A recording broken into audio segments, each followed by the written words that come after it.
I'm going by Center for Monitoring Indian Economy that tracks labor force participation. As I said, there has been huge variations in data on employment in particular in the last few years. This suggests Look.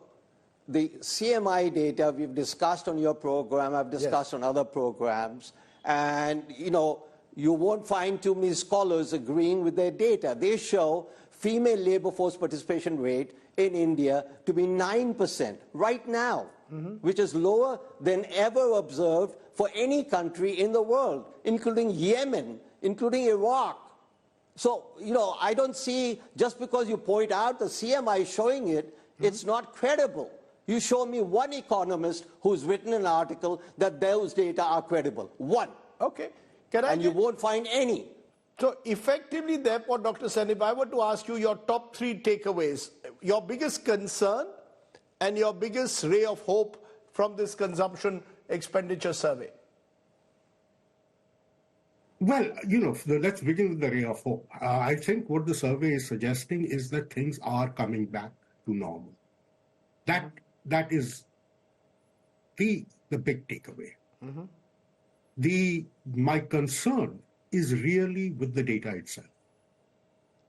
Is until and unless we can establish the robustness of this particular data set, we cannot say with certainty that we are out of the woods. Is that your concern, therefore, if I may quickly add on to that, Dr. Sen, that in 2017, the data, in a sense, was junked by the same government because they did not seem to agree with the data that was being put out? The government didn't like the data. Yeah, so, I mean, this time they like the data, so it's out there. Can I make that assumption? Well, if the government didn't like the data, it wouldn't be out there.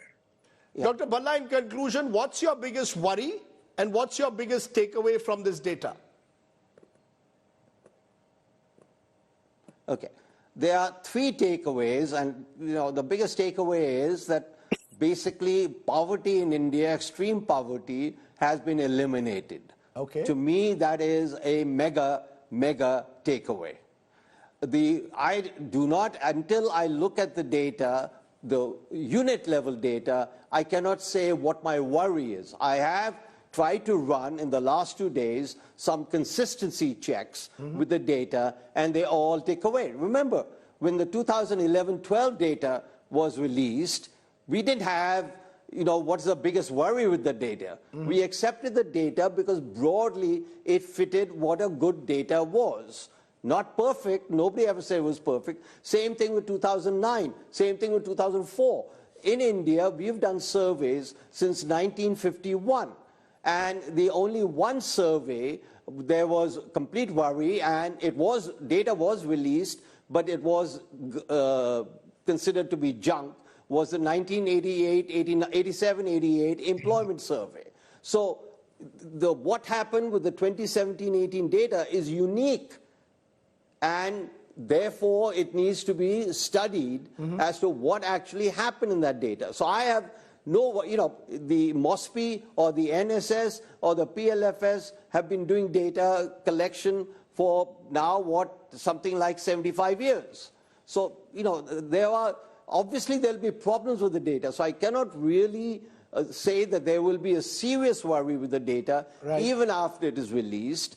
But what I can say is a big takeaway is the resounding growth, the fact that the inequality in India has declined, and this is a rare event in world history, let alone Indian history, and the poverty level or the extreme poverty in India has been eliminated. And therefore, we should move to a considerably higher poverty line.